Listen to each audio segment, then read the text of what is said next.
Marty.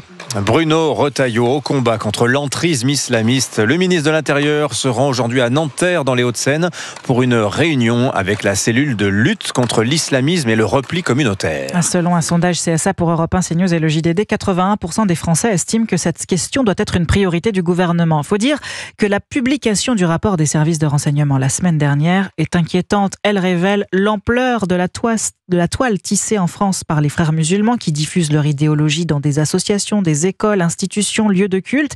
Et ils ne sont pas seuls, William Molinier. Les salafistes, eux aussi, gagnent du terrain.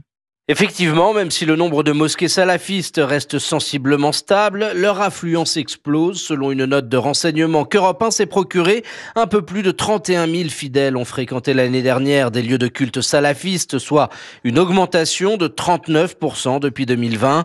Les épicentres en France de cette mouvance se trouvent au Mureau, Roubaix et Fréjus. Les salafistes sont moins revendicatifs et politiques que les frères musulmans. Ils se concentrent sur la pratique religieuse et les obligations rituelles et sur le retour au culte en vigueur à l'époque de Mahomet. Une centaine d'imams salafistes opèrent actuellement sur le territoire. Leur moyenne d'âge est de 43 ans. 63% sont français, 11% algériens et 6% franco-algériens. Sur les réseaux sociaux, on observe une forme de rapprochement entre le salafisme et le frérisme, sorte de synthèse doctrinale hybride qui mêle rigorisme religieux et activisme politique. William Molinier.